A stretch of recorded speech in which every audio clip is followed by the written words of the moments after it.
दोस्तों, legal and legal में एक बार फिर से आपका स्वागत है। जैसा कि आप जानते हैं, मेरठ बार एसोसिएशन का चुनाव एक विवाद में फंसा हुआ है।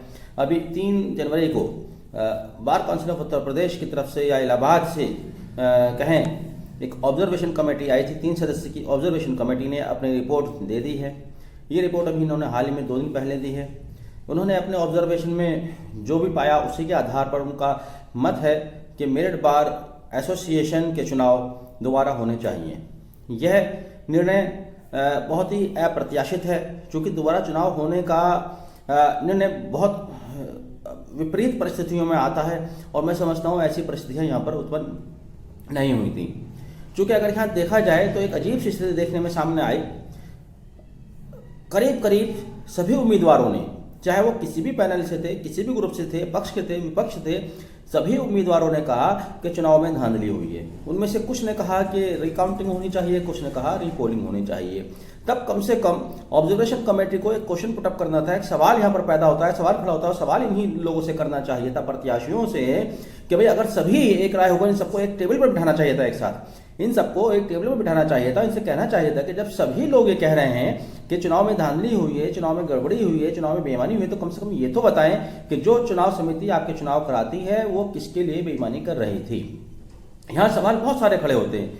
अब जब सभी उम्मीदवार, मुख्य उम्मीदवार एक राय होकर कह रहे हैं कि चुनाव में गड़बड़ी हुई है, तो ये प्रश्न हमारी एल्डर्स कमेटी के ऊपर भी आता है, हमारी चुनाव समिति के ऊपर भी आता है। एल्डर्स कमेटी जो कि बहुत ही जिम्मेदार अधिवक्ताओं का एक ग्रुप होता है, पूरे जिले से या एक कैंपस से सीनियर मोस्ट एडवोकेट्स, जो मोस्ट रेस्पेक्टेड एडवोकेट्स होते हैं, उनको चुनकर एक एल्डर कमेटी बनाई जाती है और वही एल्डर कमेटी चुनाव समिति बनाती है। तो ऐसे में ये आरोप लगाना और सभी सदस्यों का लगाना कि साहब चुनाव में धांधली हुई है, तो ये इशारा या ये आरोप सीधा जाता है चुनाव समिति की तरफ, और चूंकि चुनाव समिति एल्डर कमेटी के साथ काम करती है उनकी तरफ।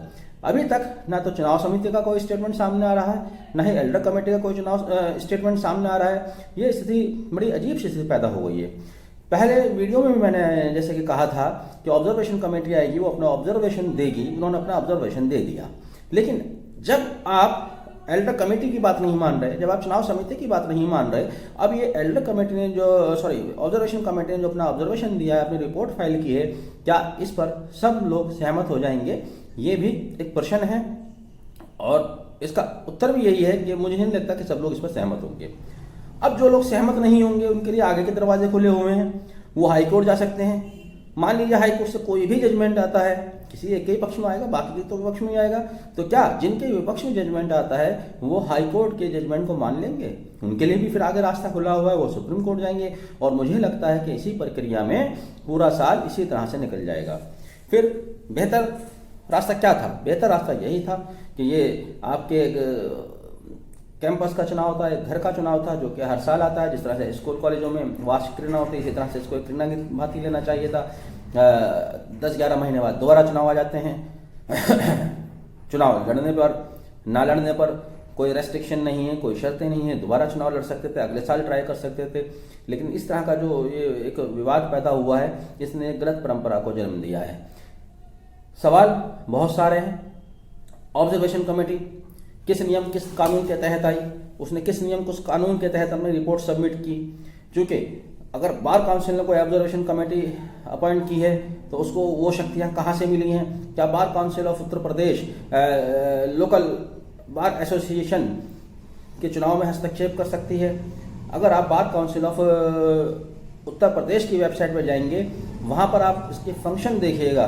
जो इन्होंने फंक्शन बताए हैं, काफ़ी 20-22 फंक्शन बताए गए हैं, उसमें चुनाव को लेकर सिर्फ एक लाइन है, वो भी आधी अधूरी सी है, जिसका कोई अर्थ ही स्पष्ट नहीं होता। जिसमें कहा गया है the function of bar council of UP, function number 10 लेटिन 10 में दिया हुआ है, to provide for the election of its member.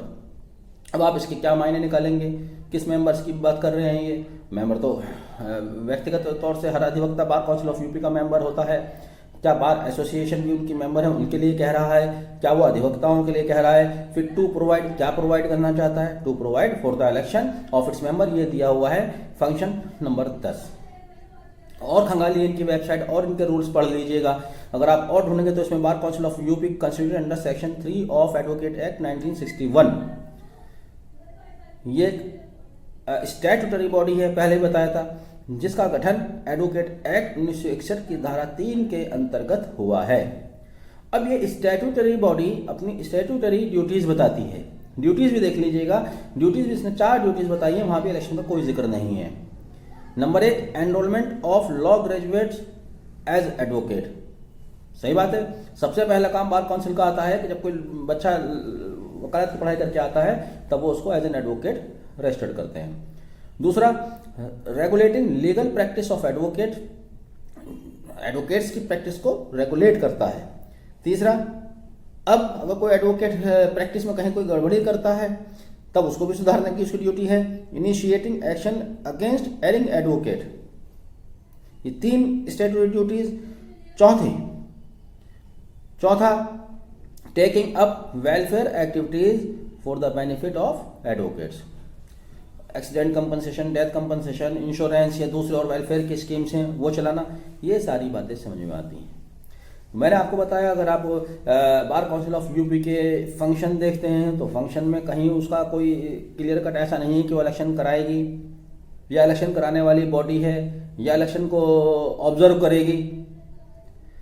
उसकी ड्यूटीज देखेगा, ड्यूटीज में कहीं नहीं दिया हुआ है, केवल 4 ड्यूटीज दी गई हैं और वो ड्यूटीज से उसका उद्देश्य स्पष्ट हो जाता है। यही बार काउंसिल ऑफ यूपी का या सेंट्रल बार काउंसिल का उद्देश्य भी होता है।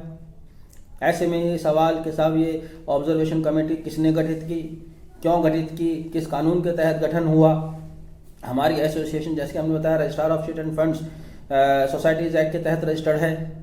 कोई शिकायत होनी थी यहाँ होनी चाहिए थी, ऑब्जर्वेशन आना चाहिए था, ऑब्जर्वर आते तो इनके आते, इनके ऑब्जर्वेशन के तहत, इनके ऑब्जर्वर के तहत चुनाव होना चाहिए। वैसे तो सोसाइटीज़ का ये लॉज होते हैं, लेकिन हमारे बाय लॉज में क्या है, हो सकता है क्योंकि हमारे पास बहुत सारे एडवोकेट्स हैं, बहुत बड़ी बॉडी है, इनकी ज़रूरत ना पड़ी हो, इसलिए वहाँ पर ऐसा नहीं दिया गया है। बहरहाल जो भी है, ये चुनाव अभी लंबे समय के लिए उलझते हुए नज़र आ रहे हैं।